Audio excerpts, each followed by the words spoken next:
அன்பான உறவுகளுக்கு வணக்கம். ஒருத்தர் டெய்லியும் ஆத்துல இருந்து அவரோட வீட்டுக்கு தண்ணி எடுத்துட்டு போறாரு.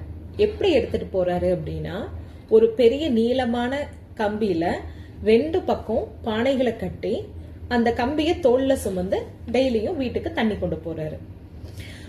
2 பானைகள்ல ஒரு பானை கொஞ்சம் விரிசல் விட்டுருக்கு, அதுல இருந்து தண்ணி சொட்டிட்டே போகும். இன்னொரு பானை ஃபுல் தண்ணியும் வீடு கொண்டு போய் சேர்த்தோம். அப்போ இந்த விரிசல் உள்ள பானைக்கு ரொம்ப வருத்தம். என்னன்னா, நம்மளால முழு தண்ணியும் வீடு கொண்டு போய் சேர்த்த முடியல அப்படிங்கறத அது ஃபீல் பண்ணிட்டே இருந்தது.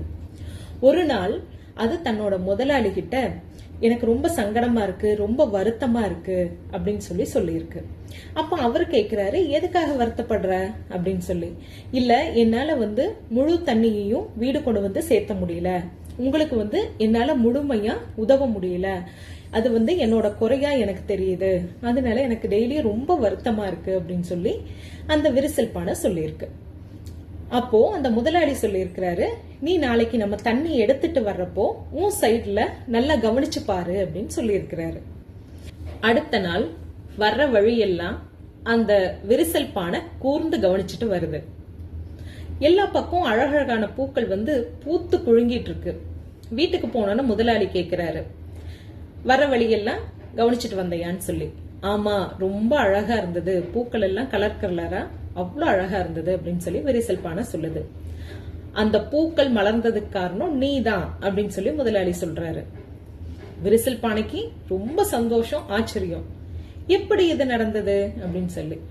அப்ப முதலாளி சொல்றாரு, நீ வர்ற வழியில நான் மலர்களோட விதைகளை தூவிட்டே வந்தேன், நீ அதுக்கு டெய்லியும் தண்ணி விட்ட, அது இப்ப பூத்து மலர்கள் குலுங்கிட்டு இருக்கு அப்படின்னு சொல்லி சொல்றாரு.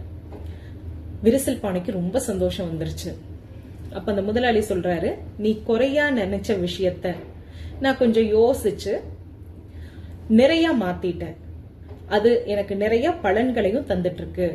எப்படின்னா, டெய்லியும் அந்த பூக்களை நான் வீட்டுக்கு பூஜைக்கு யூஸ் பண்றேன், கோயிலுக்கு கொடுக்கறேன், மீதி இருக்கிற மலர்களை வித்து பணமாக்கிட்டு இருக்கேன் அப்படின்னு சொல்லி சொல்றாரு. விரிசல் பானைக்கு ரொம்ப ரொம்ப குஷி ஆயிடுச்சு.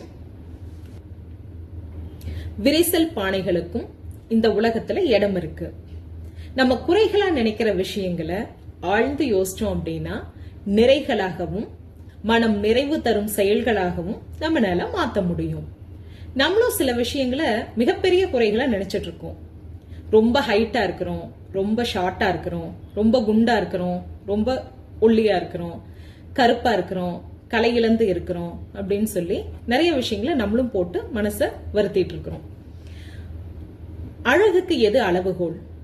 குஷ்பு மேடம் காலத்துல குண்டா இருந்தது அழகு, சிம்ரன் மேடம் காலத்துல ஸ்லிம்மா இருந்தது அழகு, இல்லைங்களா?